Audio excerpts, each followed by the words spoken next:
তেল আবিবের প্রতিরক্ষা মন্ত্রণালয়ের সামনে আবারও উত্তাল বিক্ষোভ। গাজায় এখনও আটকে থাকা জিম্মিদের মুক্তির দাবিতে জড়ো হয়েছেন শত শত ইসরায়েলি মানুষ। তাদের মধ্যে রয়েছে জিম্মিদের পরিবার, চিকিৎসক সমাজ এবং সাধারণ নাগরিক। প্ল্যাকার্ড হাতে ফ্লেয়ার জ্বালিয়ে ইসরায়েলে পতাকা উঁচিয়ে তারা বলছেন, এখনই যুদ্ধ বন্ধ করে তাদের ঘরে ফিরিয়ে আনো। এই প্রতিবাদের এক গুরুত্বপূর্ণ কণ্ঠ ছিলেন চিকিৎসাসেবী সংগঠন ফিজিশিয়ানস ফর হিউম্যান রাইটস ইসরায়েলের নির্বাহী পরিচালক গাই শালেভ। তিনি বলেন, আমরা এখানে গাজার চিকিৎসকদের মুক্তির দাবিতে দাঁড়িয়েছি, যাদের অবৈধভাবে আটকে রাখা হয়েছে, অত্যাচার করা হচ্ছে।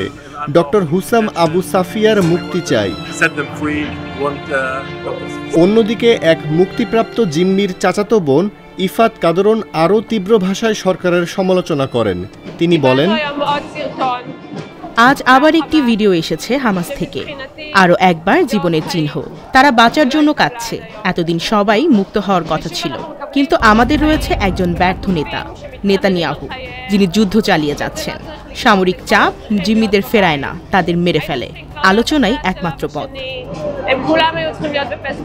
বিক্ষোভে অংশ নেন আমরাম জেহাভি, যিনি বছরের পর বছর ধরে সরকার বিরোধী আন্দোলনের সঙ্গে যুক্ত। তার অভিযোগ, ইসরায়েল ধ্বংসের দিকে যাচ্ছে। আমি বিশ্বের সব জাতির কাছে আহ্বান জানাই, আমাদের এই সরকার থেকে রক্ষা করুন। নেতানিয়াহু বা ট্রাম্প কেউই জিম্মিদের নিয়ে ভাবে না।